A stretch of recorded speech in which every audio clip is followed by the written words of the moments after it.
Nous sommes mercredi, il est à peu près 13 heures et je ne travaille pas. Et ça, c'est exceptionnel chez moi. Et je vous fais profiter de la vue et du cadeau que je m'autorise.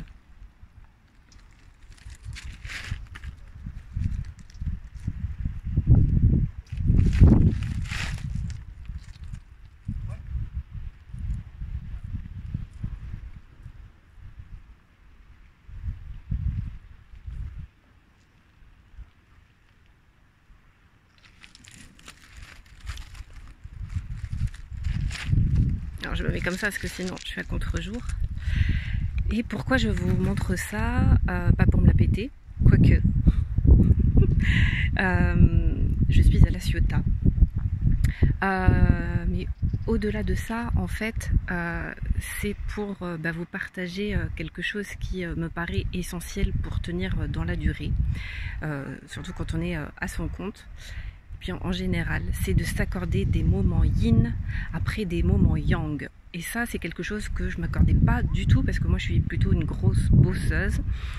Je suis assez facilement addict au travail parce que comme je suis passionnée par ce que je fais, je peux vite me laisser complètement embarquer par tout le travail qu'il y a à faire. Et puis quand j'ai fini ma to-do list, je me trouve toujours plein d'autres trucs à faire.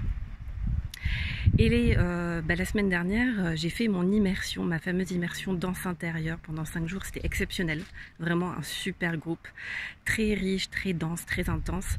Et pour la première fois, j'avais mis dans mon agenda que la semaine après l'immersion, je ne prendrais aucun rendez-vous.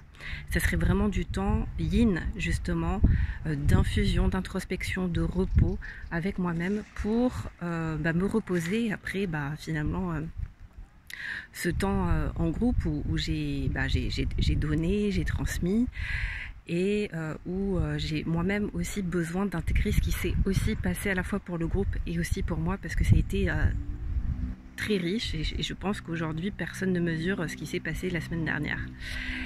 Et du coup, dans toutes les pratiques qu'on a faites la semaine dernière, je les ai vraiment aussi amenées à toujours après un temps de danse, un moment où après des expériences assez intenses physiquement, de toujours prendre le temps de regarder comment c'est dans le corps, un petit moment d'introspection, un petit moment de regard intérieur pour laisser infuser ce qui vient d'être expérimenté.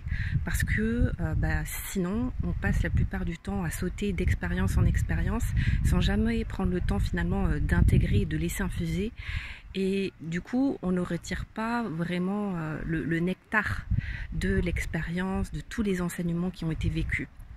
Surtout pendant une semaine comme celle-ci, que nous avons vécu tous ensemble. Et du coup, voilà, c'est ce que j'ai envie de partager avec vous, de prendre plusieurs moments dans la journée, des moments yin, d'introspection, de repos, de douceur, pour laisser infuser, pour pouvoir laisser aussi le temps à votre corps d'intégrer. Voilà, des moments d'intégration. Voilà, donc c'est un conseil simple, mais honnêtement, qu'on fait pas si souvent que ça. Moi, pour ma part, c'est quelque chose que je faisais quasiment jamais. Et là, je m'autorise enfin, sans culpabilité, à me reposer, à prendre du bon temps pour moi et à lâcher les objectifs, la to-do list, la liste des choses à faire pour juste avoir des temps d'être. Je vous souhaite une belle journée.